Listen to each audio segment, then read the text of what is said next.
예, 반갑습니다. 저 고상섭 목사입니다. 여기 PPT가 나오나요? 예. 제가 3월쯤 저 목사님한테 그 전화를 받았어요. 그래서 7월에 기독교 변증에 대해서 좀 강의를 해달라. 그래서 제가 기독교 변증에 대해서 그렇게 전문가가 아니라 기독교 변증 잘하는 누군가를 소개시켜주겠다. 이랬더니 목사님이 우리는 그 사람의 기독교 변증이 필요한 게 아니라 고상섭이 필요하다 이렇게 얘기를 하셨어요. 그래서 내가 복음 이외에 내가 이렇게 사랑받는 존재였나 그런 생각이 들었어요. 그러고 나서 내 안에 나도 모르는 기독교 변증에 대한 무언가가 있지 않을까. 막 사랑을 받으니까 나 기독교 변증 잘하는 사람 같은 그런 생각이 좀 들었습니다. 그래서 우여곡절 끝에 제가 이렇게 강의를 준비했고 8월에 누가 팀 켈러에 대해서 이제 이렇게 몇 명이서 모여서 이제 글을 쓰는 게 있는데 그래서 저보고 어떤 주제를 쓸까 이렇게 물었을 때 제가 주제 없이 팀 켈러의 변증에 대해 쓰겠다고 제가 그렇게 목사님 사랑으로 제가 이렇게 좀 강의하게 됐습니다. 이제 기독교 변증이 좀 이제 좀 어렵기도 하고 그렇게 이제 생각이 들 수도 있는데 저는 이제 우리가 왜 기독교 변증을 배워야 되고 왜 기독교 변증이 중요한가 하면 제가 처음에 기독교 변증에 대해서 생각을 하게 됐던 게 한 10몇 년 전인 것 같은데요. 이런 영화가 있었어요. 톰 행크스의 천사와 악마. 이 영화 혹시 아십니까? 네, 고개를 끄덕하는 분들은 나이대를 제가 대충 알겠어요.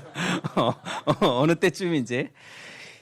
이 영화를 저희 교육자들끼리 모여서 쭉 한번 봤던 것 같아요. 근데 이 영화가 카톨릭 사제들이 아주 비리가 많았어요. 그래서 교황이 되려고 아주 비리가 많고 아주 그렇게 이제 카톨릭을 빙자해서 성경과 종교의 대립 그리고 사람들은 카톨릭 사제에 대해서 굉장히 좋아하지만 그 커튼 뒤에 아주 돈과 권력에 대해서 아주 더러운 그런 모습을 이렇게 그렸습니다. 그러니까 교육자들 몇 명이서 그 대화를 하면서 욕을 많이 했죠. 영화를 저런 식으로 만드니까 교회가 욕먹는 거 아니냐부터 막 했는데 그때 저희가 이제 좀 큰 교회였기 때문에 여러 신학교 출신 목사님들이 있었어요. 근데 제가 보기에는 좀 미국에서 좀 리버럴한 신학교를 나오신 분이 계신데 그분은 성경은 이제 무호성을 믿지는 않으셨지만 다른 부분에서 좀 강점이 계셨어요. 그분이 내가 이래서 이렇게 이 한국 교회 목사들이랑 대화하고 싶지가 않다 이렇게 얘기하시더라고요. 문화에 대해서 그렇게밖에 얘기를 못하냐 뭐 그런 얘기를 한번 하셨어요. 그래서 뭐 그분 얘기도 들은 것도 있고 그러면서 제가 좀 관심을 기울이다가 그때 이 존 스토트가 썼던 현대사회 문제와 그리스도의 책임이라는 책을 그때 읽었습니다. 이 책은 베스트셀러 일반 베스트셀러나 영화나 그런 쪽에서 교회에 대해서 질문하는 질문이 있다. 존 스토트는 그렇게 얘기를 했어요. 그러니까 세상이 교회를 공격하는 것, 세상이 교회에 대해서 함부로 얘기하는 것, 그런 것들은 도전이 아니라 질문이라는 거죠. 그들의 말에 귀를 기울일 필요가 있다는 거예요.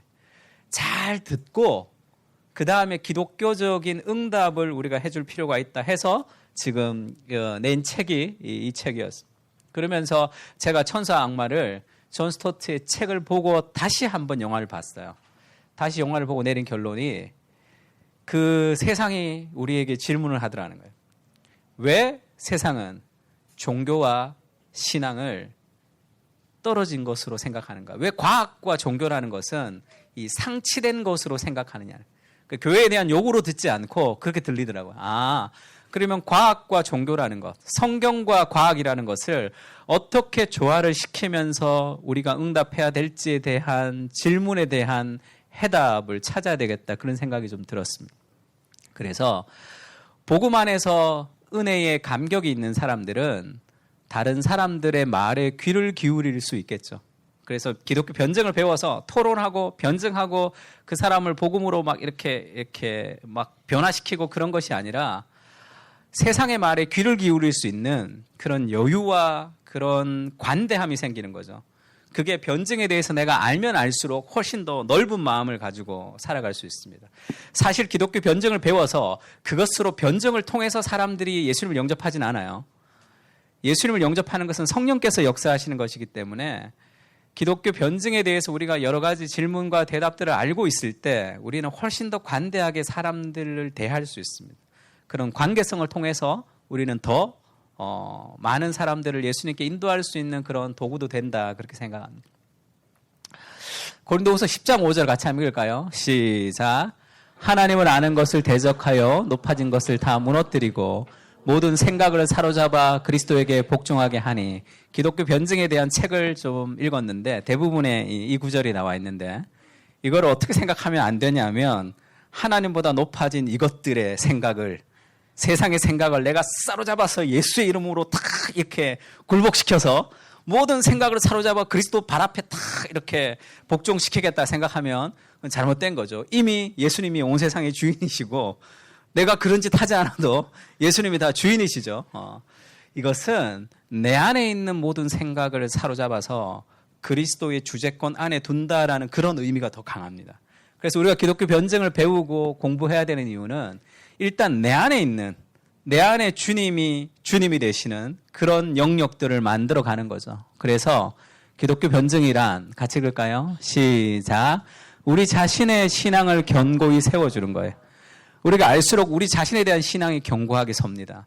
우리 자신에 대한 신앙이 견고하게 설수록 다른 사람에 대해서 관대해지는 거죠.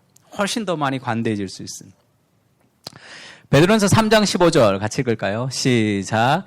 너희 마음에 그리스도를 주로 삼아 거룩하게 하고 너희 속에 있는 소망에 관한 이유를 묻는 자들에게는 대답할 것을 항상 준비하되 온유와 두려움으로 하고. 우리의 마음 속에 그리스도를 주로 삼아 거룩하게 되는, 먼저 그리스도 안에 확신과 우리의 삶의 거룩이 필요하고, 그리고 우리 속에 있는 소망에 관한 이유를 묻는 자들에게 대답할 것을 준비하는데 온유와 두려움으로 하라, 이렇게 얘기하죠. 온유와 두려움은 우리 안에 훨씬 더 강한 말씀의 확신이 있을수록 훨씬 더 많이 온유할 수 있습니다. 가외 시켜보면 잘 아는데, 가외 이렇게 시켜볼 때 공부 지지리도 못하는 애들을 가외를 시켜가지고 걔를 좋은 성적을 거둬본 베테랑 강사 선생님은 애들이 말 안 들을 때 그렇게 화 안 내요. 이렇게 가르치다가 화가 확 나는 이유는 나도 감당이 안 돼서 그런 거예요. 얘가 요때쯤 요렇게 되고 저때쯤 저렇게 돼서 요때쯤 이렇게 될 거야 라는 것을 다 알면 그렇게 화가 안 나요. 근데 이제 그렇게 화가 자꾸 나는 것은 내가 뭘 모르기 때문에 주로 화가 납니다. 그러니까 내 안에 확신이 있을수록 우리는 더 훨씬 사람들에게 관대하게 될 수 있습니다. 그래서 기독교 변증은 배워서 누군가를 이렇게 박살내는 것이 아니라 내 안에 그런 복음의 감격과 확신을 가지고 많은 사람들을 좀 이렇게 품어갈 수 있는 그런 바운더리가 더 커지는 거죠. 리차드 플랫이라는 사람이 변증에 대해서 이렇게 얘기했어요. 사랑이 많은 친구가 눈먼 친구를 이 세상에서 유일한 안전지대, 즉 그리스도의 안전지대로 이끌어가는 주의 깊은 안내와도 같다, 이런 얘기를 했습니다. 그러니까 눈 멀어서 어딘지를 진리를 찾지 못하는 사람들에게 눈뜬 사람이 참 친절하게 그렇게 안내해 가는 거, 그걸 기독교 변증이라고 얘기해요. 제가 본 책 중에 제일 좋은 정의가 아닌가 이렇게 생각합니다. 그리고 오스키니스가 쓴 풀스토크라고 이 책에서는 참된 변증은 비신자로 하여금 갈망을 일깨워 그에게 주어진 초월의 신호를 알아보도록 돕는 일이다. 그러니까 변증이라는 것은 쉽게 얘기하면 예수님께로 나아가는데 장애물이 있죠. 많은 사람들이 다 그 장애물이 있습니다. 그 장애물들을 좀 치워주는 거죠. 예수님께 더 나가게 하는 방해가 되는 것들을 우리가 좀 치워주는 거예요. 자기도 모르는 그것을 우리가 알아서 대신 치워주는 역할을 하는 거죠. 갈망을 일깨워서 초월의 신호를 알아볼 수 있도록 도와주는 것입니다. 이것은 십자가의 길을 따르는 거룩한 바보의 길이며 이를 통해 비신자의 마음에 전인적으로 호소하는 마음의 변증이다. 사람들의 마음 속에 있는 갈망, 하나님을 향한 그 마음을 일깨워주는 거죠. 잘못된 방향의 장애물을 치워주는 겁니다. 그것을 팀 켈러 목사님은 복음을 상황화해야 된다 이렇게 얘기했어요. 상황화라는 것은 그들이 이해할 수 있는 언어와 형태로 그들이 힘있게 느낄 수 있는 호소와 논증을 통해 비록 그들이 듣고 싶어 하지 않고 심지어 반대할지라도 성경에 답을 주는 것입니다. 그 사람 안에 있는 장애물을 치워서 우리가 그 사람을 복음에게까지 인도하는 것, 그것을 이제 상황화죠. 그래서 복음을 그들의 언어로 좀 번역해주는 어떤 그런 의미가 좀 있다고 생각해요. 그러니까 왜 이게 필요한가 하면 듣는 이들의 일상적 삶과 세계에 진리가 들어가지 못하면 지루해지겠죠. 성경적 진리가 특정 시간과 장소에서 사람들의 소망이나 이야기, 두려움, 실수 등에 연결되지 않는 것이다. 성경의 진리가 그 사람들의 삶의 스토리와 뭔가 연결이 될 때 그때 복음에 대해서 감각을 일으키겠죠. 근데 성경에 대해서 관심이 없는 이유는 복음의 이야기와 그들의 삶의 이야기가 지금 동떨어져 있단 말이에요. 그것을 연결시켜 주는 그것이 상황화입니다. 그래서 사람들이 가지고 있는 그런 문화적인 생각이 있어요. 생각. 그걸 이제 문화적 서사, 문화 내러티브 이렇게 이야기를 하는데 성경의 진리는 아닙니다. 그러나 사람들이 진리처럼 생각하고 있는 게 있어요. 믿고 있는 것들이 있는 거죠. 그래서 의문조차 품지 않지만 그래서 사람들이 교회를 잘 안 나간단 말이에요. 또 복음에 대해서도 듣고 싶어 하지 않죠. 기독교 하면 딱 생각하고 있는 무엇이 있어요. 근데 그게 진리냐 하면 진리는 아니에요. 진리는 아니지만 진리처럼 믿고 있는 그런 생각들이 있는 거죠. 그것들을 하나하나씩 우리가 알아서 그 사람들의 눈높이에서 그 장애물들을 좀 치워줄 수 있을 그런 그 역할들을 우리가 하는 거죠. 그래서 기독교 변증의 기초, 그 다음에 우리가 방법, 그 다음에 이제 우리가 어떻게 해야 되는지를 좀 알아볼 텐데, 그 팀 켈러랑 인도 출신 교수님이 한번 대답을 한 적이 있어요. 이 베르타스 포럼 같은 데서 이분이 그렇게 얘기했습니다. 기독교가 너무 편협하다 이렇게 얘기했어요. 이분의 얘기입니다. 이분이 기독교는 편협하다 이렇게 얘기했어요. 팀 켈러 목사님이 대답을 하는 거죠. 근데 우리가 흔히 사실이라고 할 때 여기에 텀블러가 있어 이런 거는 사실이라 그래요. 그리고 눈에 보이지 않지만 과학적인 진리를 사실이라 그러죠. 지구는 자전해, 공전해 이런 걸 사실이라 그럽니다. 근데 일반적으로 사람들이 생각하는 세계관 있죠. 사람들이 생각하는 세계관은 사실이 아니고 검증 가능하지도 않는 어떤 믿음이 전제되어 있는 거예요. 우리도 기독교도 어떤 믿음이 전제되어 있어요. 가장 베이스에는 믿음이 있습니다. 피조물이 이 창조주에 대해서 우리가 증명할 수 없기 때문에 우리가 가장 베이스된 종교적 믿음이 있어요. 그 믿음 위에서 우리는 그 이성을 쌓아가고 믿지 않는 사람들도 어떤 믿음이 있어요. 그러니까 무신론은 사실 없는 거예요. 다 종교입니다. 다 뭔가를 믿고 있는 거예요.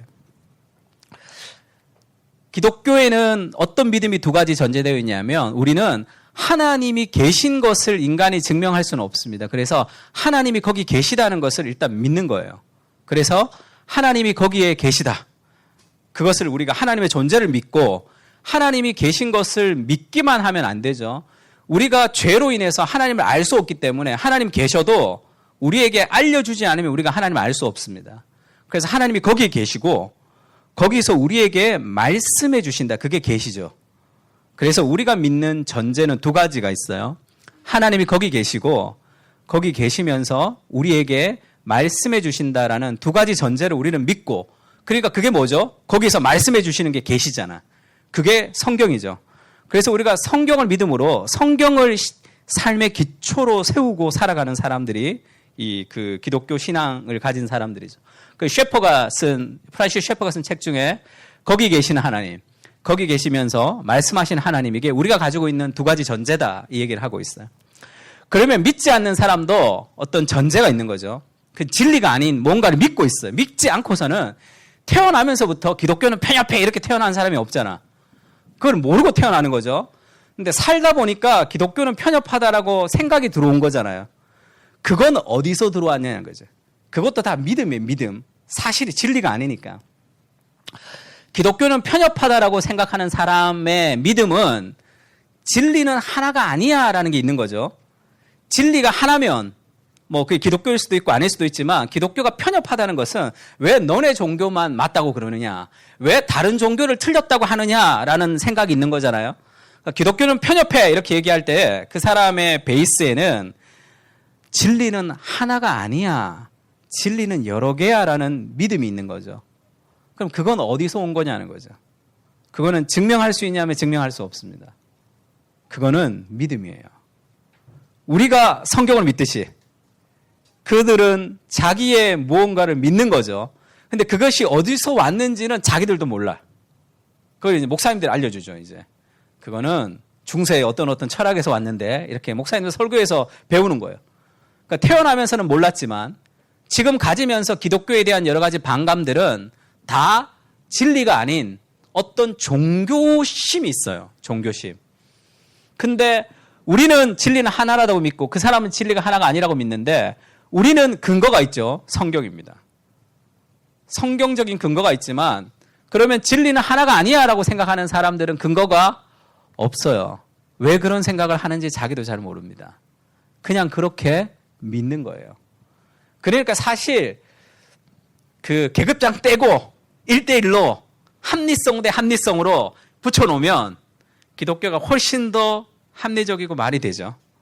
왜냐하면 근거가 없는 것을 믿는 것보다는 성경이라는 근거가 있고 그 성경은 데이터도 수많은 사람들이 지금도 믿고 있는 그런 데이터도 있으니까 합리성만 놓고 편견 없이 보자면 훨씬 더 기독교가 말이 되는, 훨씬 더 합리적인 종교가 되는 거죠.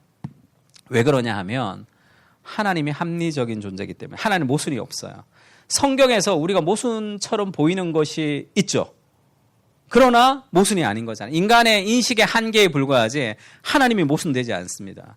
그래서 기독교 변증은 너무 많이 알아야 되고 우리가 막 똑똑해야 되고 막 그렇게 돼야 되는 것이 아니라 성경을 믿는 그 진리, 그것은 변하지 않지만 성경이 아닌 다른 것을 믿는 사람들의 그 믿음에는 반드시 모순이 있다라는 것을 인식하는 거죠.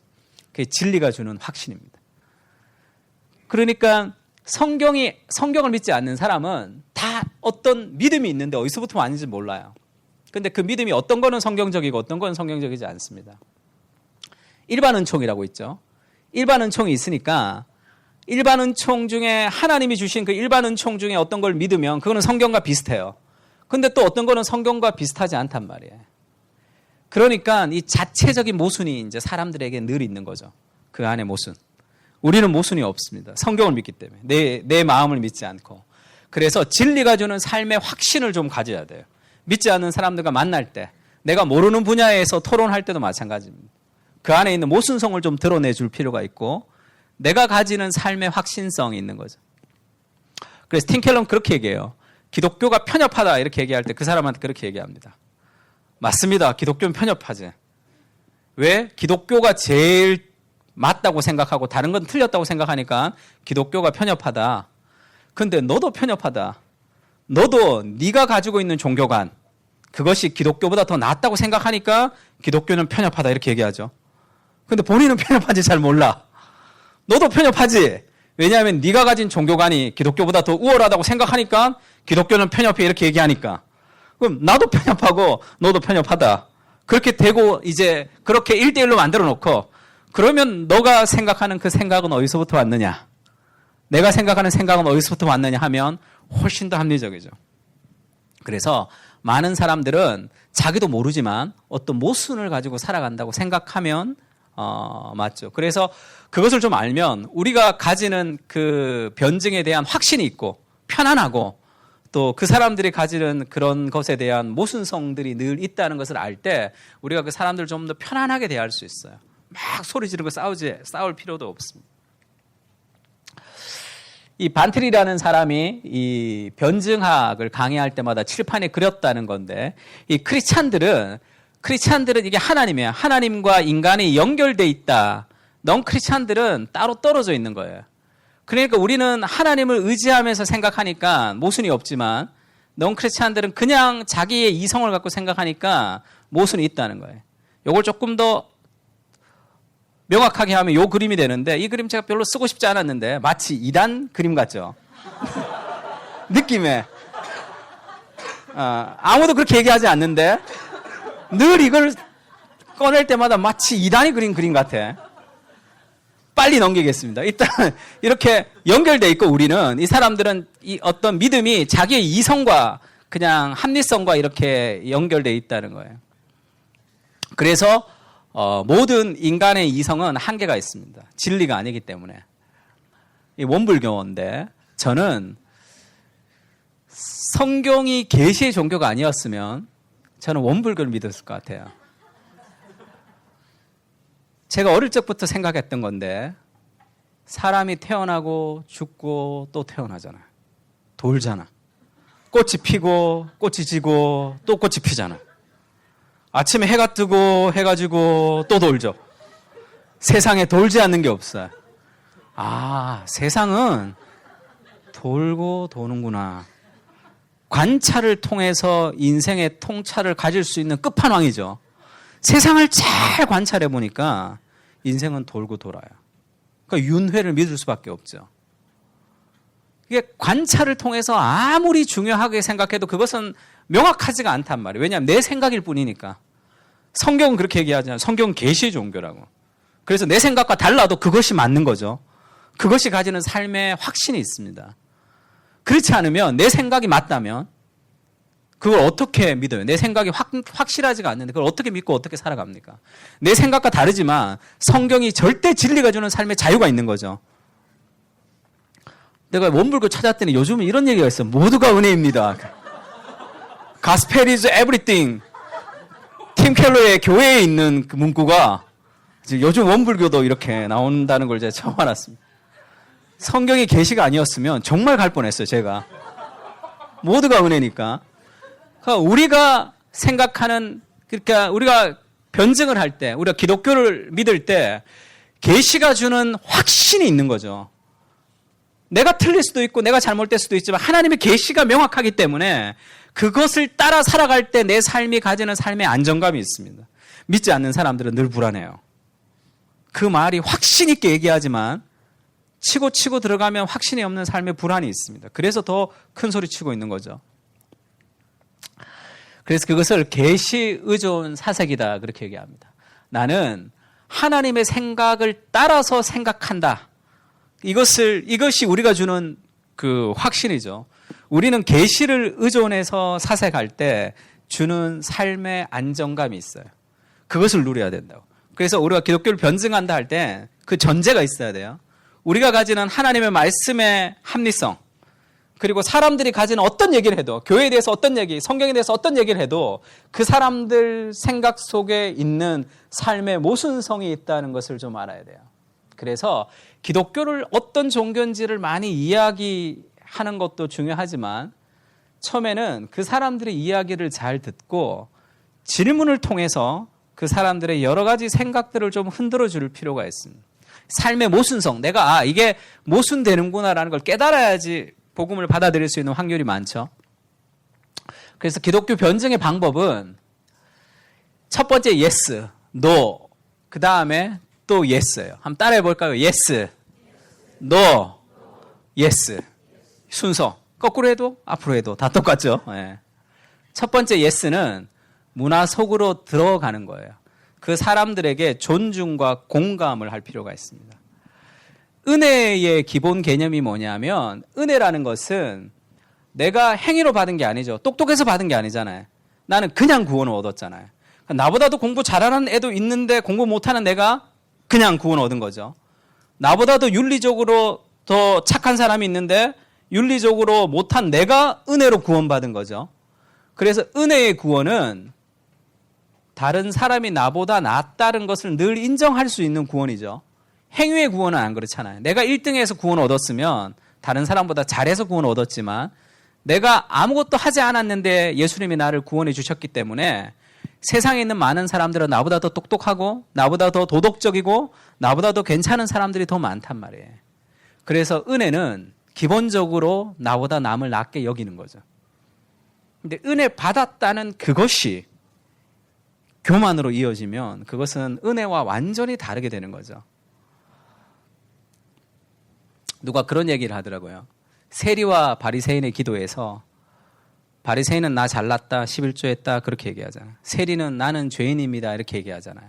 근데 세 번째가 한 사람 더 있대. 바리새인 같은 세리가 있다는 거예요. 나는 아무것도 못하고 부족한 사람입니다라는 고백을 통해 높아지는 거죠. 난 너보다 낫다 이렇게 나 고백한다, 나 죄인이라고 얘기한다 하면서 이제 자기가 더 높아지는, 영적으로 나는 괜찮은 사람이야 그렇게 생각하는, 그거는 은혜, 존재에서 오는 거죠. 하나님의 은혜에서 오는 거니까. 그래서 정말 믿지 않는 사람들에 대한 존중이 있어야 되는 거죠. 누가 나를 너무 잘해줘요. 너무 잘해줘. 선물도 해주고 너무 잘해줘요. 근데 어느 날 갑자기 이렇게 계약서를 내밀면서 보험 하나 들어달라든지 그러면 느낌이 좀 이상하잖아요. 너무 잘해줘. 너무 잘해주는데 어느 날 교회 전도지를 쫙 내밀면 비슷한 느낌이 든단 말이에요. 비슷한 느낌이 들어요. 그래서 순서가 바뀌어야 돼. 그 사람이 하나님의 형상을 가진 그 사람에 대한 사랑과 존중이 우선이고, 그 사랑과 존중으로 복음으로 초대하는 거죠. 너무 사랑하는 누군가를 초대하는 거니까 복음에 대한 초대가 우선이 되어서 그 사람을 사귀는 것이 아닙니다. 그거는 굉장히 기분 나쁜 방식이죠. 그래서 정말 복음의 은혜가 있는 사람들이 우리가 다른 사람들을 사랑하고 그 사람들의 목소리에 귀를 기울일 수 있는 거죠. 복음을 전하기 위한 도구가 아니라 은혜가 사람을, 그 사람 자체에 대한 마음들을 가지는 거죠.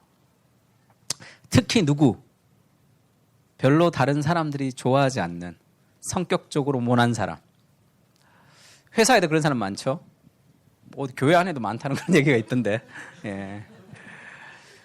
복음은 위에서 아래로 흘러가잖아요. 예수님이 자기의 모든 것을 버리고 우리에게 내려오셨잖아요. 그래서 은혜를 아는 사람들은 회사에서도 다른 사람이 별로 좋아하지 않는 그런 진상들 찾아가고 내려가고 사랑하는 것, 그것이 복음의 방식입니다. 성격이 너무 좋지 않아. 그것보다 그 사람 안에 있는 하나님의 형상으로서의 존중, 그게 있는 거죠. 그래서 이 유진 피터슨의 다윗 현실에 뿌리박은 영상에 보면 사울을 죽이지 않잖아요. 다윗이. 그때 유진 피터슨이 그렇게 얘기해요. 다윗은 사울이 자기에게 했던 것보다 하나님이 사울에게 한 것을 더 크게 생각했다는 거죠. 너무너무 멋있는 얘기죠. 복음의 은혜는 그렇게 흘러갑니다. 그리고 이사도 그렇게 얘기해요. 팀켈러의 로마서에 보면 팀켈러 그렇게 얘기합니다. 돈이 좀 있는 사람은 조금 더 가난한 마을로 이사해야 된다. 그래서 그 사람들에게 돈을 쓰면서 그들의 문화를 섬겨야 돼. 그 사람들을. 음악적으로 예술적으로 굉장히 재능이 있는 사람들은 좀 그렇지 않은 동네로 가서 좀 살아라. 그래서 그 지역을 좀 섬겨라는 거죠. 그것이 복음의 방식이라는 거죠. 대부분의 교회는 그렇지 않습니다. 여기는 다른다고 제가 들었는데, 제가 있는데 저는 강남에 있는 큰 교회를 다녔는데 정말 좋은, 제자훈련도 열심히 하는 좋은 교회였어요. 근데 뭐가 제일 아쉬웠냐면 그 집사님들, 장로님들은 다 좀 잘 나가는 정말 좋은 분들이었어요. 신앙도 좋고 실력도 있는 정말 좋은 분이었습니다. 근데 조금 아쉬웠던 게 뭐냐면 그들끼리 노는 문화가 있어요. 같이 골프 가는 팀들, 같이 마음 맞는 사람들, 같이 좋아하는 집사님들, 그것은 복음의 방식이 아닙니다. 내려가야 돼요. 내려가야 돼요. 그래서 복음은 더 소외되고 가난한 쪽으로 내려가는 거죠. 좀 힘들어하는 사람들에게 내려가는 방식입니다. 그 다음에 그렇게 되면 그들과 그렇게만 되고 그 사람들 좋아하는 것만 다 해주면 안 되겠죠. 그들이 갖고 있는 이 진리와 충돌하는 점에서 우리가 그것을 삶으로, 말로 제시할 필요가 있습니다. 그렇게. 근데 충분히 그를 사랑하고 문화 속으로 들어가면 문화와 맞설 수 있는 때가 있어요. 때가 있다고. 가족들을 전도할 때도 마찬가지예요. 믿지 않는 가족들을 전도할 때도 추석 때 내려가기만 하면 사형리를 자꾸 전해보세요. 그러면 싫어해요, 다. 다 싫어해. 그리고 뭐 주일날 교회 가야 된다고 쏙 가버리고 이러잖아요. 설거지 안 하고. 그러니까 이렇게 들어가는 것이 필요합니다. 삶으로 그들의 속에 들어가서 정말 그 사람들을 사랑하는 거죠. 그 사람들을 정말 섬기는 거죠. 그러면 진리와 충절한 점에서 그것을 맞설 수 있는 기회들이 생깁니다. 그런 때가 있는 거죠. 그때 세 번째는 복음으로 초대하는 방식으로 우리가 삶으로 말로 변증할 필요가 있습니다. 문화 속에 들어가기는 이제 복음이 우리를 겸손하고 담대하게 하니까 그 사람들 그렇게 섬기는 거예요. 팀켈러 목사님 그렇게 얘기했습니다. 초창기 리디머 교회는 도시를 불쌍하게 내려다보는 잘못된 경향이 있음을 발견했다는 거예요.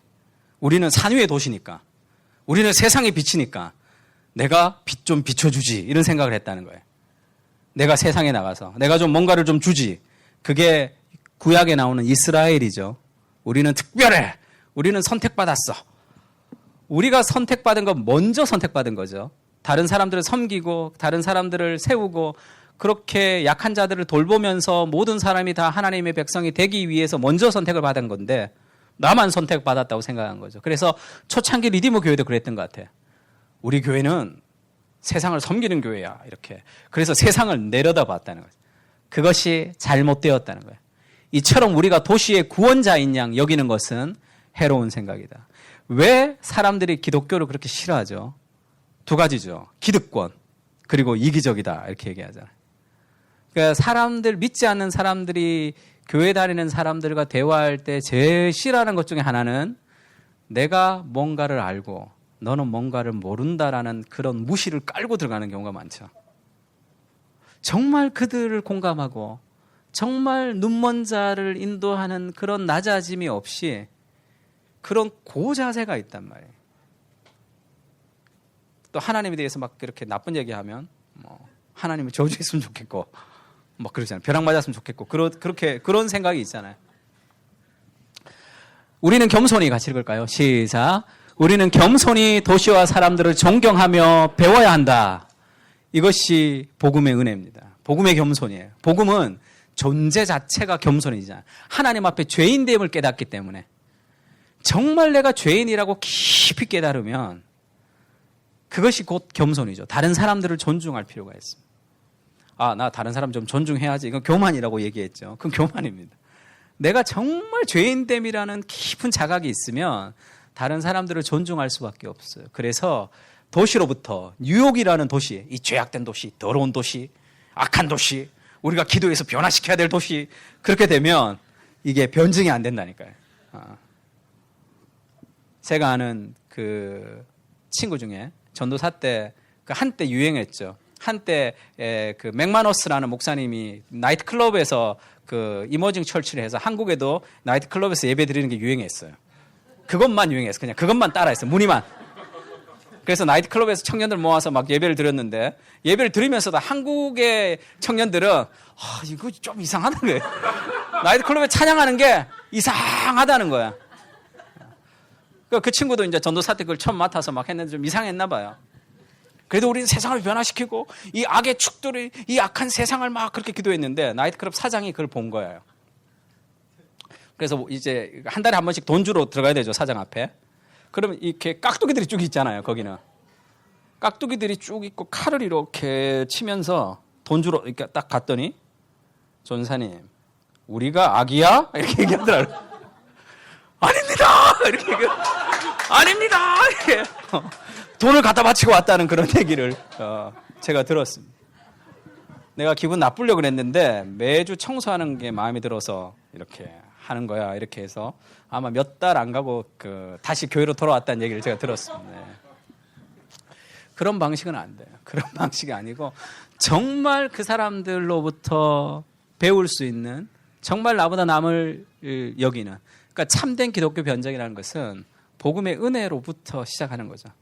내가 죄인됨이란 은혜로부터 사람들에 대한 존중, 귀 기울임, 배움 그렇게 시작돼요. 그러면 그 사람들이 우리를 훨씬 더 좋아할 거예요.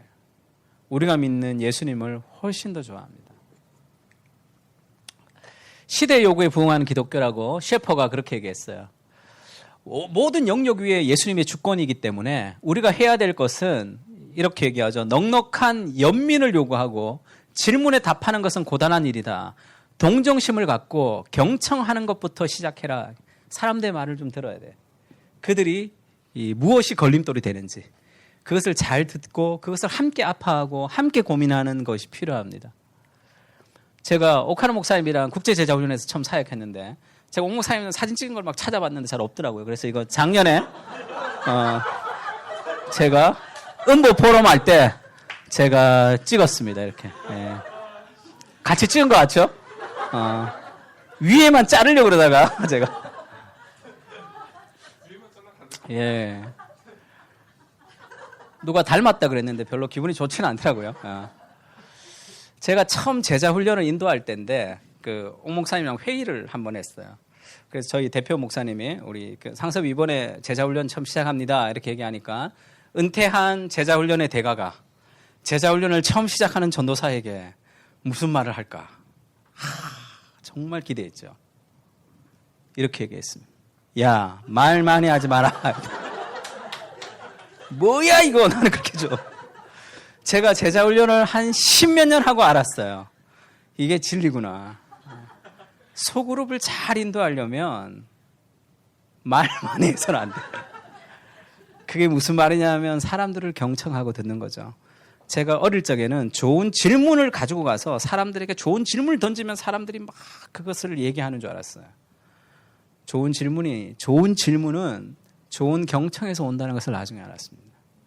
그의 말을 듣고 들어줄 때 소그룹 이론에 보면 말 많은 사람들의 중간에 말을 잘라라 이런 게 있어요. 해보세요 어떻게 되는가. 성격 나쁘고 말 많은 사람은 큰일 나요. 교회 분열이 일어납니다. 계속 들어주면 돼요. 그런 사람들은 끝나고 나서 또 들어줘야 돼요. 들어주면 나중에 정말 나를 좋아해요. 그때 잘라야 돼요. 그때 잘라야 돼. 그리고 집사님 그거 뭐 우리 좀 만나서 또 얘기하지 뭐 이렇게 그렇게 해야 된단 말이야. 책에 나온 대로 하면 다 관계가 깨져요. 그러니까 저도 나중에 알았어요. 특히 아줌마들은 처음에 초창기 소그룹에서는 어느 정도 말을 충분히 해야지 그 다음부터 소그룹이 돌아가는 거예요. 그러니까 충분히 사람들은 어디 남편이 자기 말을 그렇게 안 들으니까 이렇게 해도 눈 마주치고 이렇게 들어주는 그런 공동체가 있어야지 뭐가 좀 돌아간다는 걸 제가 나중에 알았습니다. 믿지 않는 사람을 복음을 전할 때도 마찬가지예요. 기독교 변증이라는 것은 우리가 기독교에 대한 확신이 있으면 있을수록 더 많은 말을 하지 않게 돼요. 그 사람 얘기를 들어주고 아파해주고 함께 공감해주고 그런 과정들 속에서 복음이 증거될 수 있는 기회들이 있다고 생각해요. 그래서 질문을 좀 많이 하는 게 좋죠. 듣고 질문하고 해서 그 사람 안에 있는 복음의 장애물들이 다 끄집어내야 돼. 이게 다 나와야지 훨씬 더 복음을 전하기가 쉬워지죠. 그렇지 않고 복음을 자꾸 전하면 자꾸 디펜스하죠. 자꾸 방해합니다. 저는 선교단체에서 훈련을 배워서 좀 잘못 배웠어요. 그때 강하게 하라 이렇게 배웠어요. 내비게이터에서 그렇게 가르쳤습니다. 그래서 복음을 전할 때 자꾸 딴 얘기하면 그렇게 얘기해요. 그럼 내가 당신 그 질문에 답을 딱 해주면 바로 예수님 영접할 거야? 이렇게 딱 해. 그럼 내가 바로 얘기해 주지. 안 그러면 조용히 하고 내 말 들어. 이렇게 끝까지 가는 거야. 자꾸 딴지가 오니까. 쇼부를 그렇게 딱 보는 거죠. 그럼 뭐 복음이고 뭐고 다 날아가는 거죠. 저 그때는 그게 맞다고 생각했어요. 그때 그게 맞다고. 세상을 다 박살내야 된다고 생각했어요. 전혀 비복음적이죠. 전혀 예수님의 방식과는 완전히 다른, 소외되고 낮아지고 다른 사람을 섬기는 방식, 내가 피해를 보는 방식이, 희생하는 방식이 아니라 다른 사람을 희생시키는 그런 방식들은 완전히 다른 콘스탄티누스적 기독교라 그러죠. 힘으로 밀어붙이는. 그렇지 않은 거죠. 그를 듣고 수용하는 방식, 그것이 복음의 삶이 중요하다 이렇게 생각합니다. 고린도전서 1장 18절에서 24절 같이 한번 읽을까요? 시작. 십자가의 도가 멸망하는 자들에게는 미련한 것이요 구원을 받는 우리에게는 하나님의 능력이라. 유대인은 표적을 구하고 헬라인은 지혜를 찾으나 우리는 십자가에 못 박힌 그리스도를 전하니 유대인에게는 꺼리는 것이요 이방인에게는 미련한 것이로되 오직 부르심을 받은 자들에게는 유대인이나 헬라인이나 그리스도는 하나님의 능력이요 하나님의 지혜니라. 유대인은 표적을 구하고 헬라인은 지혜를 찾습니다. 표적이라는 것은 능력이죠. 유대인은 그 로마로부터 압제할 힘과 능력을 구했어요. 헬라인은 지혜를 찾았습니다. 근데 그것이 예수님 안에서 유대인에게는 꺼리는 것이고 이방인에게는 미련한 것이에요. 그리고 나서 유대인이나 헬라인이나 그리스도는 하나님의 능력이요 하나님의 지혜다. 바울이 그렇게 얘기합니다. 쉽게 얘기하면 그들이 표적을 구하고 지혜를 찾는 것은 돈을 구하고 성공을 찾는 것과 비슷해요. 그것은 성경적으로 잘못되었다가 아니라 그것은 하나님을 찾는 거죠.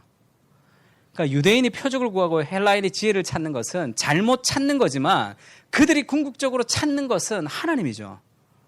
하나님을 만나고 싶은 마음의 갈망, 가장 행복해지고 싶으니까 그것을 긍정해 주는 거죠. 그것을 받아줘요. 그러나 너희가 찾는 것은 유대인에게는 십자가는 우리가 제시하는 건 십자가인데 십자가가 그렇게 성공과 돈을 찾는 사람들에게는 꺼리는 것이고 미련한 것이겠지만 결국 그리스도의 십자가 안에서 너희가 찾는 성공을 통해서 얻고 싶어하는 무엇 그리고 돈을 많이 벌어서 궁극적으로 얻고 싶어하는 그 자유 그것이 그리스도 안에 있다는 것을 보여주는 복음의 초대죠.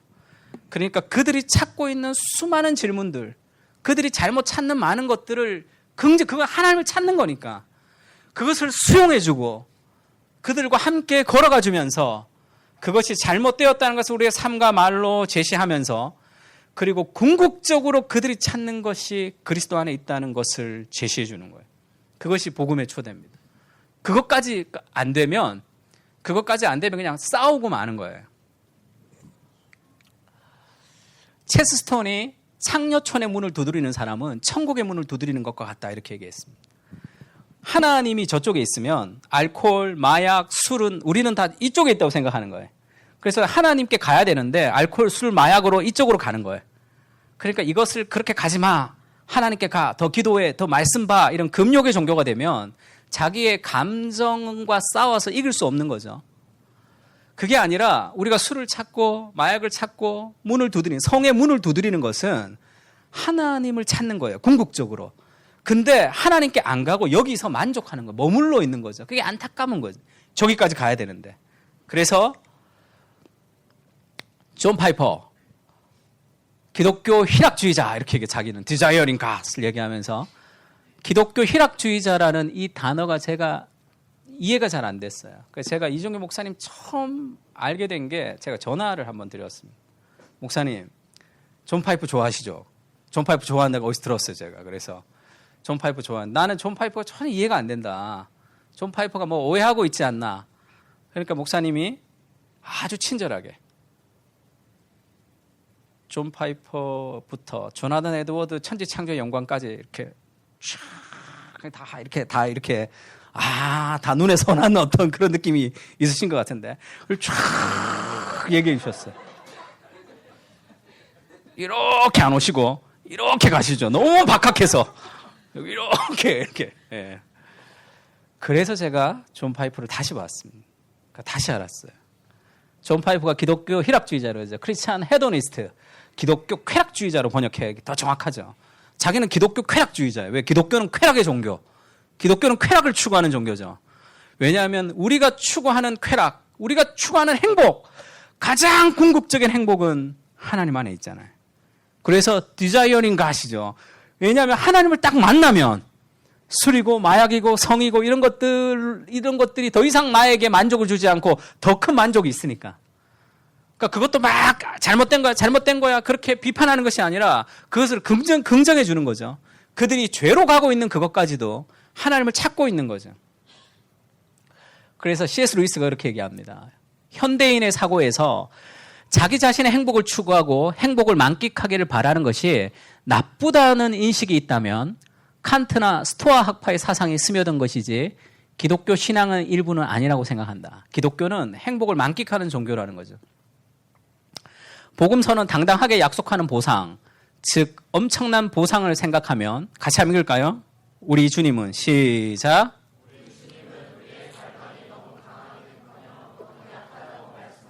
갈망이 너무 약한 거예요. 강한 게 아니라. 그리고 계속 이렇게 얘기합니다. 주님이 무한한 기쁨을 주신다고 해도 우리는 술과 섹스와 야망에만 집착하는 냉담한 피조물들이죠.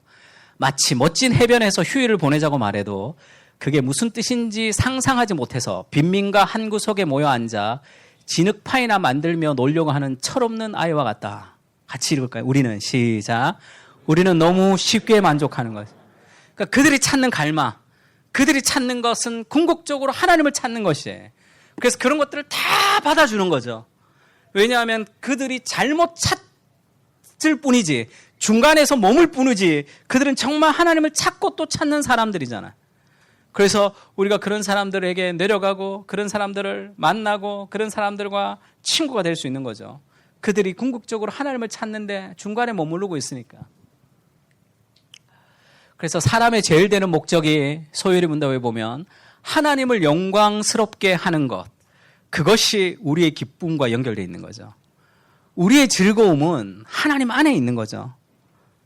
근데 오늘날의 영성은 하나님을 높이고 싶어요. 하나님을 영광스럽게 하고 싶어 하지만 우리의 즐거움을 다른 곳에서 찾는 거죠. 그래서 삶에 모순이 있습니다. 그래서 삶이 힘든 거예요. 삶의 능력이 나타나지 않는. 그것은 참된 즐거움을 줄 수 없거든요. 우리의 즐거움이 하나님 안에 있다는 것을 보여주는 거죠. 저도 예전에는 왕의 제정이라고 책이 있어요. 왕의 제정이라는 책이 있는데 지금 2가 나왔습니다. 왕의 제정 2가 나와서 나오자마자 베스트셀러가 됐어요. 왕의 제정이라는 책이 처음 나올 때 너무 화가 나더라고요. 그걸 들어보면 예수 믿으면 복 받고 돈 많이 번다라는 그런 얘기들이에요. 막 비판했죠. 그런 게 베스트셀러가 되고 한국의 기독교가 수준이 떨어지고 막 이렇게 얘기했어요. 나중에 어느 청년과 얘기하고 대화하고 하다가 나중에 알았어요. 왕의 제정을 샀더라고. 그래서 나중에 들어보니까 정말 힘들죠. 젊은 친구들도 많이 힘듭니다. 힘든데 정말 돈만 벌려고 그랬으면 주식 투자 이렇게 하라를 샀겠죠. 그래도 그나마 좀 신앙 안에서 돈 좀 벌어보고 싶은 마음이 있기 때문에 그걸 산다는 것을 내가 잘 몰랐던 거예요. 그렇겠죠. 그냥 돈 많이 벌려고 환장을 했으면 뭐 부동산 투기 이렇게 한다 사서 받겠죠. 그러니 그 마음에 대한 그걸 내가 좀 헤아리지 못했던 거예요. 조금 더 넓어졌으면 좋겠다 그 생각을 했습니다. 내가 조금 더 넓어졌으면 그 친구가 그렇게 얘기 안 했으면 계속 상처받고 있었겠죠. 그런 마음들, 그것이 우리 안에 좀 있어야 되지 않나 그런 생각이 좀 들었습니다. 고통과 악이 존재하는 세상을 볼 때 하나님이 세상을 창조했다고 믿을 수 없어 이렇게 얘기하는 사람이 있대. 그 사람들의 생각 속에 문화와 이제 맞서야 되는 거죠. 뭐 이런 얘기들도 했고요. C.S. 루이스가 고통과 악이 있으면 하나님이 없어 이렇게 얘기하면 자신의 지성으로 생각해서 그럴듯한 답을 찾지 못하면 그건 답이 없다라는 교만한 주장이죠. 사실 내가 생각해서 답이 없으면 하나님 없어야 되는 거니까 그런 생각이 그 속에 깔려 있는 거죠. 엘빈 플랜팅가라는 사람이 이런 얘기를 했습니다. 귀엽죠? 제가 예화에 맞는 사진을 찾으려고 아무리 노력해도 찾지 못해서 제가 이걸 찾았는데 텐트에서 강아지를 잊어버려서 찾으면 막 찾다가 강아지가 없으면 강아지 없네 이렇게 얘기할 수 있겠죠. 근데 텐트에서 아메바를 좀 찾아야 돼. 그러면 그 미생물을 막 찾다가 내 눈에 안 보인다고 없다 그러면 그건 말이 안 된다는 거예요. 고통의 문제도 마찬가지예요. 내가 생각해서 세상에 고통이 있고 악이 있는데 하나님 없어 그러면 그것은 이 강아지 찾는 게 아니라 그것은 더 깊은 내가 내 생각에서 그럴듯한 대답을 찾지 못하면 답이 없다라는 삶의 주장일 뿐이라는 거죠. 그러면서 세상에 고통이 있지만 하나님이 있다라고 더 고백하는 사람도 많잖아요. 어떤 사람이 이렇게 얘기합니다. 하나님이 전능하셔서 악을 없앨 수 있다. 둘째, 하나님은 선하셔서 악과 고통을 싫어하신다. 근데 세상엔 악과 고통이 있는 거죠. 그러면 뻔하지. 하나님이 전능한데 선하지 않거나 선한데 전능하지 않거나 둘 중에 하나다. 하나님은 선하지 않거나 전능하지 않다. 이런 결론을 내린단 말이에요. 하나님이 전능하셔서 악을 없앨 수도 있겠죠. 하나님이 선하셔서 고통을 싫어하는 것도 맞아요. 근데 고통이 있는 것은 하나님의 선하심의 문제도 아니고 하나님의 전능하심의 문제도 아니죠. 그러면 그걸 다 없앨 수 있는 분이, 그것을 싫어하는 분이 고통을 그대로 두었으면 그것이 하나님의 이유가 있다. 이것은 하나님의 지혜의 문제죠. 선함과 능력의 문제가 아니라 하나님의 지혜의 문제입니다. 욥기 같은 데 보면 욥이 그렇게 따지죠. 하나님은 사람의 눈을 가지고 있습니까? 내가 얼마나 힘든지 하나님이 아십니까? 그렇게 얘기하는 거죠. 그때 하나님이 나타나셔서 질문을 하죠. 막 질문만 해. 대답을 안 해주시고. 질문을 막 하는데 그 질문은 두 가지예요. 네가 할 수 있느냐? 두 번째, 네가 아느냐? 뭐 쌍태가 언제 나는지 아느냐? 바람이 어디서부터 오는지 아느냐? 이런 걸 물어요. 내가 못하는 질문만 막 한단 말이에요. 내가 알 수 없고 내가 할 수 없는 질문을 욥이 계속 받죠. 근데 그 질문을 받으면서 욥이 깨닫죠. 그건 누구는 할 수 있고 누구는 아는 문제죠. 하나님은 하실 수 있고 하나님은 다 아신다는 거죠. 고통의 문제도 그렇다는 거죠. 고통의 이유를 아는 것이 인간의 지성 이상의 것이라는 거죠. 그러니까 고통의 이유는 알 수 없지만 욥이 회복된 이유는 뭐죠? 고통의 이유는 알 수는 없었습니다. 그러나 내가 모르는 그 모든 영역이 하나님의 손 안에 있다는 것을 알면서 내가 이해할 수 없지만 내 인생에 내가 이해할 수 없다고 잘못된 건 아니잖아요. 내가 이해할 수 없지만 내 인생에 내가 이해할 수 없는 그 고통도 다 하나님의 손 안에 있다라는 하나님의 임재와 주권을 깨달으면서 고통의 문제가 해결되죠. 그러니까 여전히 해결되진 않았지만 내 이성으로 따라가지 못하더라도 고통의 문제가 해결될 수도 있습니다. 엘자베스 엘리엇이라는 그 짐 엘리엇의 부인, 짐 엘리엇이 그 5명이나 에콰도르 갔다가 바로 그 순교했던 그 아내가 다시 에콰도르 가서 추장을 뭐 거기 있는 사람들을 회개시켰다는 그런 스토리가 있긴 있지만 엘리자베스 엘리엇이 쓴 소설 중에 No Graven Image라는 그런 소설이 있습니다. 그것은 인간의 형상으로 조각해서 만든 것이 아닌 이런 뜻이에요. 그러니까 그렇게 얘기해요. 5명이 가서 죽었기 때문에 그 다음에 그 아내들이 가서 복음을 전하면 엄청난 부흥이 일어나야 된다고 생각한다는 거예요, 사람들은. 사실 그렇지 않다는 거죠. 자기 죽도록 고생했고 열매가 없는 선교도 많았다는 거죠. 우리가 왜 이렇게 고생하고 내 남편도 죽었는데 내가 가면 그렇게 열매가 있어야 된다는 것, 그 생각 자체가 하나님을 내 생각 속에 가둔다는 거죠.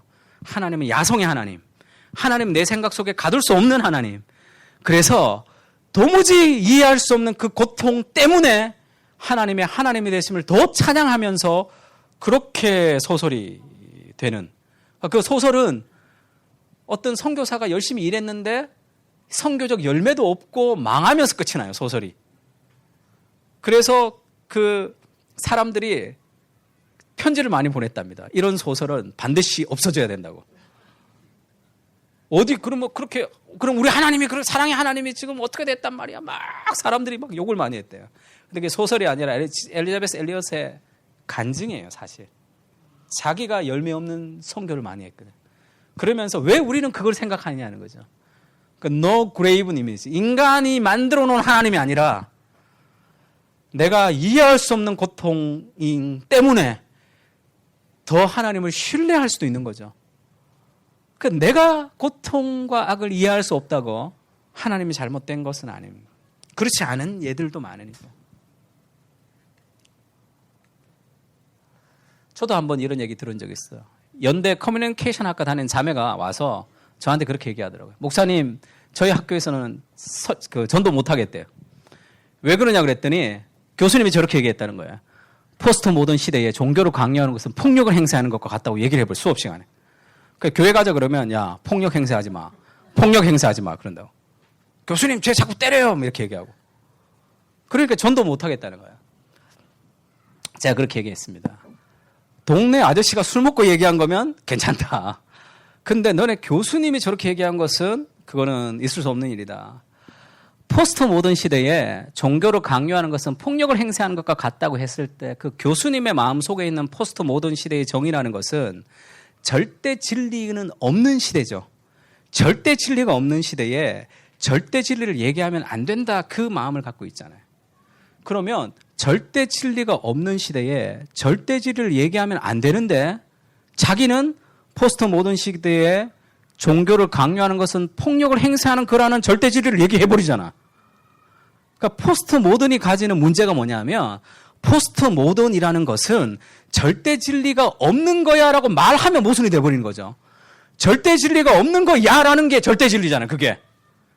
그러니까 포스트 모던은 절대 진리가 없다 이렇게 얘기하면 그게 모순이 돼버리는 거야, 그냥. 그 자체가. 포스트 모던은 절대 진리도 있고 절대 진리가 없어도 된다 이래야 되겠죠. 그럼 그건 모순이 되잖아. 어때 그게 둘 다가 어떻게 맞아요? 완전히 비합리적이 되는 거죠. 그런 사람들의 생각 속에는 그런 것들이 많단 말이에요. 그러니까 성경과 배치가 되는, 성경과 반대가 되는 주장들은 반드시 모순이 있습니다. 그것들을 우리가 생활하면서 찾아내고 질문을 통해서 그것을 깨닫게 해주는 거죠. 질문을 통해서 스스로 그것을 좀 깨닫게 해주는 거죠. 그럼 포스트 모던이, 네가 정의한 포스트 모던이 뭐냐? 절대 진리가 없는 거냐? 절대 진리가 없는데 절대 진리가 없다라고 말해버리면 그것이 절대 진리가 돼버리잖아요. 그런데도 그것이 모순적이지 않은 것처럼 사람들은 살아가니까 그게 하나님의 말씀의 베이스가 되지 않는 사람들이 가지는 삶의 모순성이에요. 그러니까 그 모순을 많이 갖고 살아가고 있기 때문에 그것들을 우리가 질문과 대화를 통해서 깨우쳐 줄 필요가 있습니다. 그래서 십자가의 도가 다 꺼리는 것이지만 마지막에는 정말 너희가 찾는 궁극적인 것이 하나님께 있다, 그리스도 안에 있다라고 복음으로 초대해야 되겠죠. 문화 속에 들어가서 문화의 우상들과 맞선 다음에는 청중들이 궁극적으로 찾던 것이 그리스도이심을 제시해야 돼요. 마지막 그들의 삶의 이야기 한번 읽어볼까요? 시작.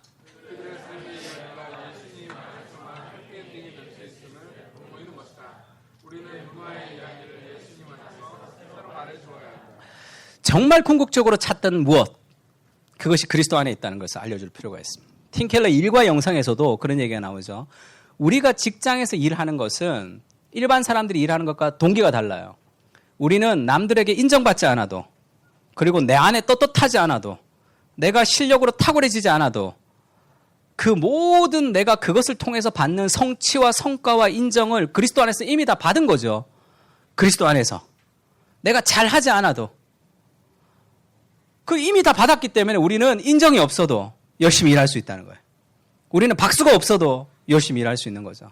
왜냐하면 우리의 정체성이 그것이 있지 않고 그리스도 안에 있기 때문에 그것을 가르쳐 줘야 되는 거죠. 삶의 불안과 좌절로 살아가는 사람들에게 네가 정말로 열심히 그렇게 노력해서 얻고 싶어하는 그 마지막에 있는 그 자유는 그것을 통해서 얻어지는 것이 아니라 그리스도 안에 이미 있다는 거죠.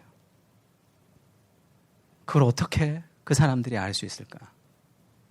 내가 죽겠어. 내가 복음 있는데 너무 죽겠어. 너무 짜증나. 그리스도 안에 만족이 있어. 그렇게 얘기하면 누가 믿겠어요?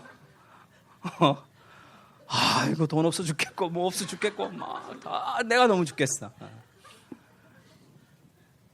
근데 그러면 내가 그렇게 안 죽겠다고 그렇게 막 과장할 수는 없잖아요. 거짓말 할 수는 없잖아요. 집에서는 죽겠는데 여기서는 안 죽겠다고 얘기할 수는 없잖아요. 우리는 죽겠다고 얘기할 수도 있어요. 그러나 복음은 자연스럽습니다. 복음은 우리 안에 어떤 위선을 가지지 않기 때문에 복음은 그 자체가 주는 삶의 투명함이 있어요. 그래서 그 자체가 아주 자연스럽다. 우리가 힘들지만 어렵지만 예수님도 내가 심히 고민하여 죽게 되었다 그렇게 얘기하잖아요. 그렇지만 예수 그리스도가 그 고백, 그것이 자기의 정체성이 무너뜨려지는 것도 아니죠. 힘든 건 힘들다, 아픈 건 아프다고 얘기하지만 우리가 그리스도 안에서 그것을 해결해 나가며 하나님을 믿는 믿음 안에서 우리의 삶의 그런 투명함을 좀 보여줄 필요가 있습니다. 오카노 목사님이 예전에 부부싸움을 한번 했대. 수요일 예배 직전에 부부싸움을 막 했대. 설교하러 가야 되는데 젊었으니까 더 그랬겠죠. 오늘 설교 안 해! 이렇게 됐겠죠. 그럼 사모님이 하지 마! 이렇게 됐겠죠. 그럼 설마 내가 설교하러 안 가는 것을 이렇게 붙이지, 뭐 이렇게 자존심 싸움이 있었겠죠. 설교 시간 다 됐는데 계속 싸웠습니다. 그래서 그때 최홍준 전사님한테 전화했대요. 최 전사, 네가 설교해라. 오늘 설교 못하겠다. 왜요? 지금 부부싸움 하고 있다. 이렇게 얘기해요. 그러면 사람들한테 목사님 어디 아프십니다. 이렇게 얘기하면 되잖아요. 그거는 사람들을 속이는 거라고 생각한 거예요. 목사님 부부싸움에서 설교 못했다는 걸 다 알아요. 사람들이. 그것이 그를 덜 존경하게 하는 것도 아닙니다. 그것이 복음이 주는 삶의 투영함이죠. 목사님도 부부싸움에서 설교 안 할 수도 있구나. 한 번이야, 한 번. 한 번입니다. 여러 번은 아니고. 결국 인생의 가장 해피엔딩, 그것이 그리스도 안에서 누릴 수 있다는 것을 우리가 보여주는 거죠. 그래서 우리 삶으로 변증이 좀 필요합니다. 제가 온전한 그리스도라는 책을 보면서, 제가 새벽에 보면서 내가 정말로 많이 이렇게 보면서 울었는데, 청교도 시대에 목사님들의 강대상에 졸업 문구가 붙어 있대요. 선생이여, 우리가 예수를 배웁고자 하나이다. 그래서 설교자가 먼저 그리스도의 영광 가운데 젖어야 된다. 그런 얘기를 했습니다. 근데 저는 좀 다르게 들렸어요. 강대상에 딱 제가 설교하러 올라갔는데, 여기도 있네요. 우리가 예수를 배웠고자 하나이다. 그게 성도들이 나한테 질문하는 질문같이 들렸어요. 목사님, 우리 정말 예수님을 만나고 싶습니다. 목사님 설교를 통해서 정말 하나님의 영광을 보고 싶습니다. 여기 또 시간교회잖아요. 그죠? 그러니까. 그런 마음이 확 밀려오는데, 내가 정말 그리스도의 영광을 드러내고 있는가. 그런 이 회개가 좀 일어났습니다. 좀 마찬가지로 생각해요. 그렇게 믿지 않는 사람들이 그렇게 우리한테 그렇게 얘기하는 것 같아요. 선생님, 우리가 예수님을 뵙고 싶다는 거죠. 존 파이퍼 목사님은 그렇게 얘기했습니다. 내가 성경을 경험한 지난 70년의 세월은 주로 내 쪽에서 붙들려는 싸움이 아니라 오히려 내가 아름다움, 즉 영광에 붙들려 살아온 축복이었대요. 한평생 내가 이 창 앞에 서 있던 것은 창문이 깨지지 않도록 보호하기 위해서나 산장의 주인이 그러라고 시켜서가 아니라 창 저편에 펼쳐진 알프스의 영광 때문이었다. 나는 성경에 계시된 하나님의 영광에 사로잡힌 포로다. 이렇게 얘기했습니다. 내가 그 성경이라는 창에 70년 동안 서 있었던 것은 창문이 깨지지 않도록 보호하기 위해서는 저는 그 성경의 무엇 속 논쟁 비슷한 그런 거예요. 창문이 깨지면 어떡하나 그것도 아니고 하나님이 성경 봐 해서 주인이 시켜서도 아니고 내가 그 성경이라는 창문에 서 있었던 것은 그 창을 통해 펼쳐진 알프스의 영광, 성경에 계시된 하나님의 영광에 사로잡힌 포로다. 이렇게. 저는 성경을 볼 때마다 성경에 대해서 무언가 새로워지고 싶을 때마다 제가 이 존 파이퍼 목사님 글을 좀 생각할 때가 있습니다. 그러면 여기서 뭐가 좀 이렇게 꿈틀꿈틀거리는 것 같아요.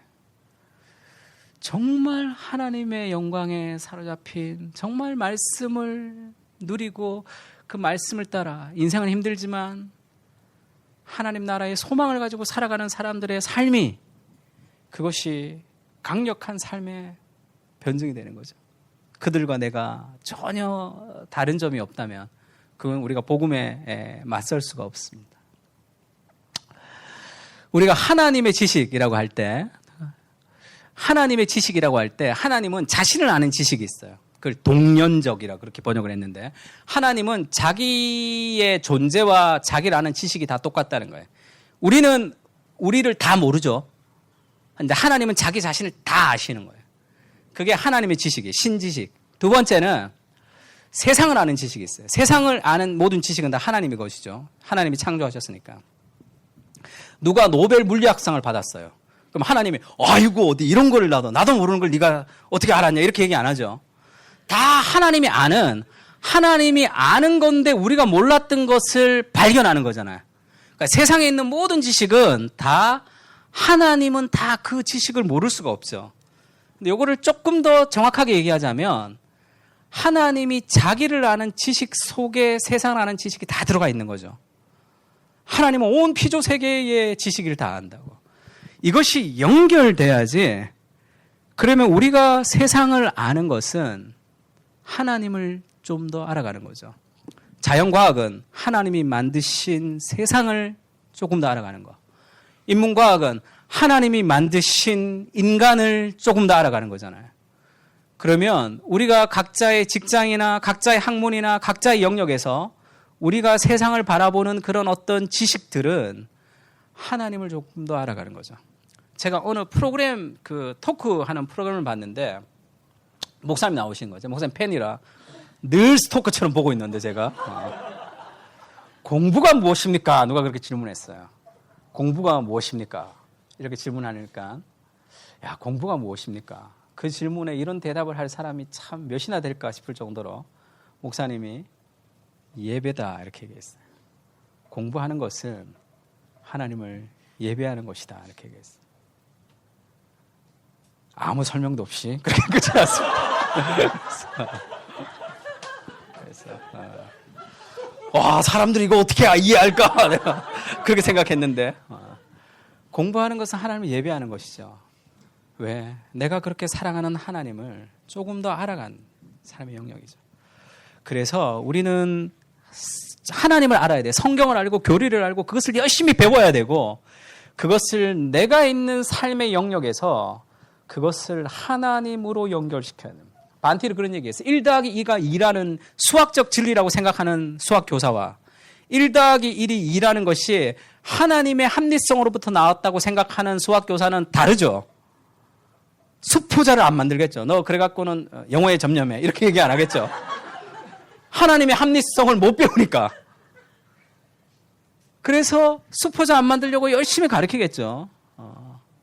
그거는 다른 거라고. 수학이라는 것은 대학 가기 위한 어떤 도구가 아니라 하나님의 합리성으로부터 온 진리라는 그것이 연결될 때 수학 공부는 하나님의 합리성을 더 알아가는, 하나님을 더 닮아가는 삶의 방식이 된단 말이에요.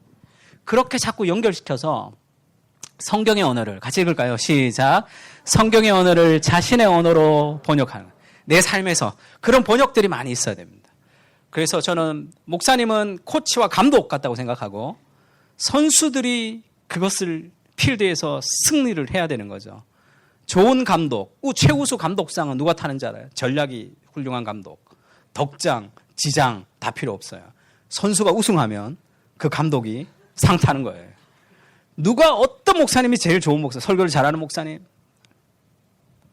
성도들이 그 삶의 영역에서 하나님의 말씀을 따라 살아갈 때 정말 좋은 목회자가 되는 거죠. 성경의 언어를 자신의 삶의 언어로 목사님이 설교하고 우리가 배우고 하는 그 모든 것들을 자기 자신의 삶의 언어로 자꾸 번역해 볼 필요가 있어요. 그래서 그 원리들을 거기에 적용하며 살아가면 훨씬 그 안에서 더 많은 삶의 변증들이 우리 가운데 좀 나타날 것이라 생각합니다. 그리고 마지막으로 가장 확실한 변증이 무엇입니까? 누가 제게 물으신다면 마커 데버가 쓴 책인데 교회를 그렇게 얘기했습니다. 교회라는 것은 복음을 보여주는 거죠. 하나님의 나라를 나타내주는 게 복음이죠. 가장 위대한 변증이라는 것은 공동체예요. 야, 우리 교회 한번 가보자. 그래서 많은 사람들이 예수님을 영접할 때까지 얼마나 걸리는가의 통계가 나오는데 목사님 설교가 듣기 전까지 모든 게 다 결정이 난대요. 딱 들어오면서 목사님 설교가 나오기 전까지 사람들이 예수님을 영접하고 그리고 교회를 다니기를 결정하는 것이 다 결정이 난답니다. 그게 뭘까? 조지 바너가 분위기 이렇게 얘기했어요. 딱 오면 분위기, 우리도 식당 가면 알잖아. 처음 가도 딱 가면 분위기 확 들어오죠. 여기 다시 오겠다 안 오겠다 확 들어오죠. 맛보기 전에도 그 분위기죠. 그것은 서로 사랑하는 공동체가 가지는 그런 따뜻함입니다. 교회가 아무리 화려해도 싸늘하고 춥다면 누가 거기 있겠어요? 거기가 좀 따뜻해야지 사람들이 그곳에 있는 거겠죠. 서로 사랑하는 복음의 은혜를 가지고 우리가 믿지 않는 사람들까지도 우리가 그렇게 다가가고 사랑하는 마음들을 가지고 은혜롭게 산다면 우리 이 복음 안에서 하나가 되는 우리는 더 어떻겠습니까? 정말 서로 사랑하는 그런 좋은 공동체를 만들어가는 것, 그것이 가장 귀한 삶의 변증 아닌가 그렇게 생각합니다. 같이 한번 읽을까요? 시작!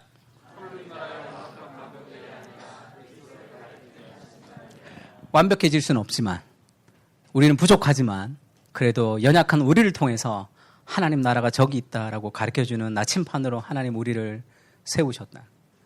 그런 은혜들을 좀 기억하면서 우리가 정말 삶으로 복음을 변증하며 살아가는 그런 공동체, 그런 사람들이 다 됐으면 좋겠습니다.